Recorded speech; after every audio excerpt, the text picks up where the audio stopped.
So Sammy, it seems like there's so many labels on meats today. We have organic, free range, grass-fed, but there's a couple that we should really look at. One of those are the grades. Now I've heard of Prime and Select, Choice, but there's a lot more. Yeah, there's actually 8 grades of beef. The USDA grades 8. The 3 main ones that you see at the supermarkets and your local butcher would be Prime, Choice, and Select. Mostly Choice is what you see. Okay.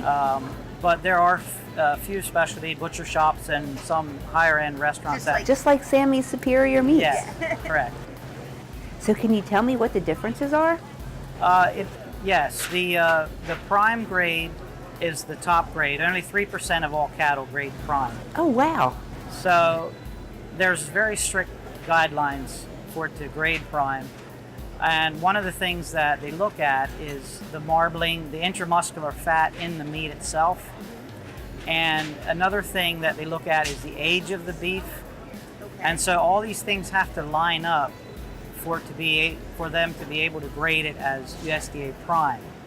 So the USDA Prime is the most tender, the most flavorful, the best one of all the grades. So it's definitely worth the price. That's the Prime grade. Yes, then the Choice grade is right under the Prime, so it has moderate marbling as well, and it's just not quite as consistent. Okay. It's better than Select grade, which is also one that you will see a lot at the supermarkets.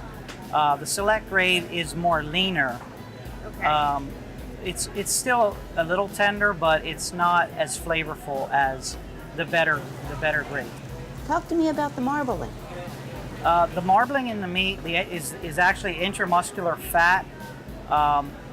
It breaks up the leanness of the meat, so when you cook it, it leaves the meat softer and more flavorful. Okay. If that makes any sense, because the fat actually breaks up that muscle. Breaks up that muscle.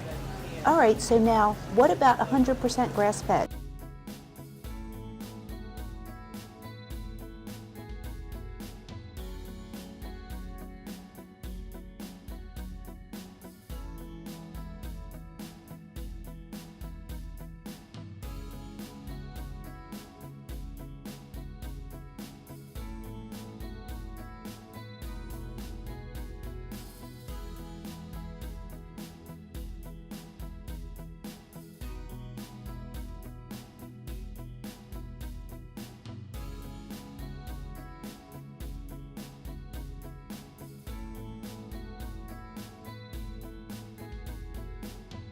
Break up the muscle, and it leaves it more tender and more juicy, more flavorful.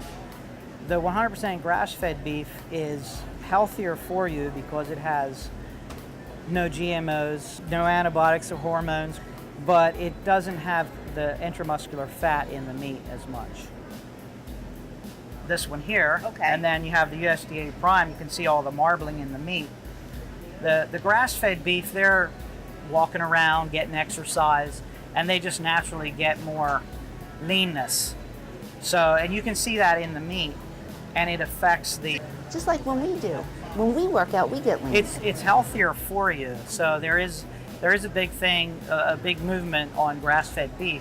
It's healthier for you, but in turn, you lose some of the tenderness.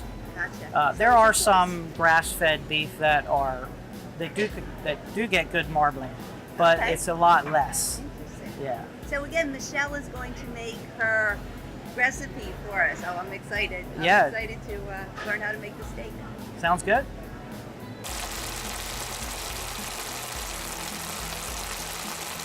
Yeah, oh, that looks so good. What are your ingredients for the ribeye? Well, the ribeye, it's just salt and pepper.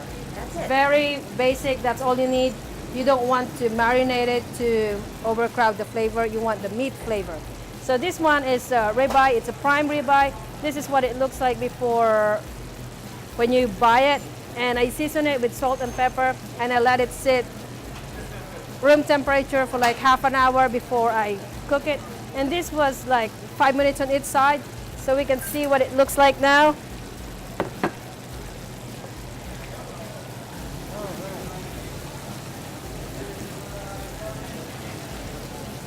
Oh my goodness, that looks that's delicious. perfect.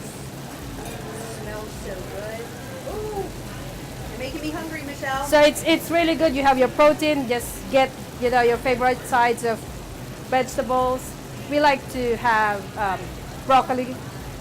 It's one of my favorites. Yeah. So yeah, so that's just how we do it. Thank you, Michelle. Yep, there it goes. It's nice.